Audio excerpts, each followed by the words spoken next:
Une soirée féerique qui replonge dans les méandres de l'histoire du roi à Gonglo. À l'espace culturel Le Centre, à Lobozungba, ce vendredi 15 mars 2024, les usagers de tout poil ont eu l'occasion de découvrir cette issue. De nouvelles trouvailles destinées aux Béninois pour agrémenter leur quotidien. Tout est parti de la cour royale du roi Gonglo, où les tisserands, dans leur monoproduction durant des temps, ignorent la richesse culturelle du roi Gonglo. Un roi qui a vécu et qui a développé beaucoup l'artisanat. L'art, les bas-reliefs, les tentures et le tissage. De façon spéciale, il a fait venir un tisserand tailleur du Nigeria et qu'il a mis au palais pour enseigner le tissage à tous ses fils, dont mes grands-parents. Pour la concrétisation de ce projet de haute portée culturelle, amorcé en 2019, Constant Adonon a bénéficié d'un appui non moins considérable. Son oncle, en dépit du poids de l'âge, n'a ménagé aucun effort pour apporter sa pierre à l'édifice. Les tissus que portait le roi bien avant, là, ont de grandes valeurs, mais c'est abandonné. Historiquement parler, ce que le roi a porté, personne ne doit plus porter. Mais avec le temps, nous avons banalisé ça.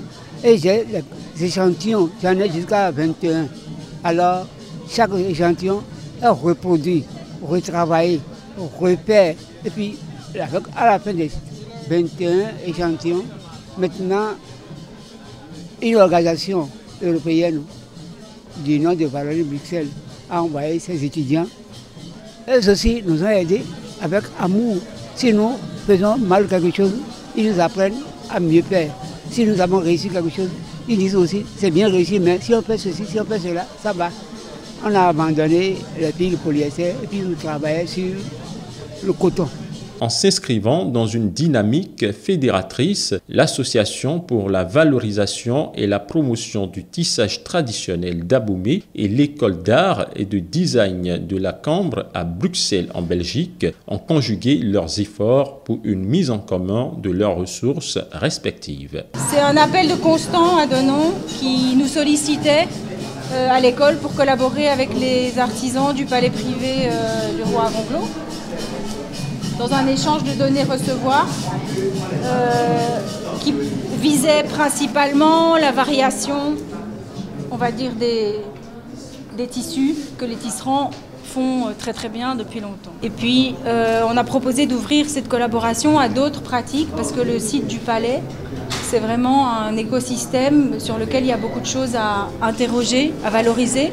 Pour nous, c'était un apprentissage du début à la fin.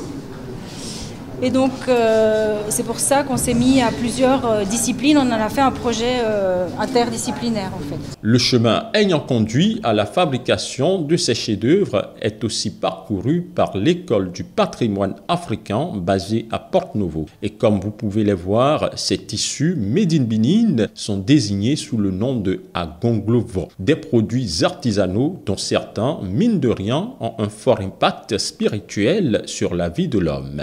D'autres tissus plus forts que je vais vous citer l'histoire, c'est le Kilibibi, ou on appelle en fond le Kélébibi. C'est le criquet qui est habile, qui résiste au feu ou au fusil. Le roi l'a inventé et si le tisserand respecte bien les consignes pour le tisser, un bout de tissu sur votre corps, on peut vous tirer là-dessus et ça ne pénètre pas. Donc c'est mystique. D'autres tissus là que je vais vous dire, c'est le licou. À la fin de chaque saison de pluie, les récoltes, on les quantifie.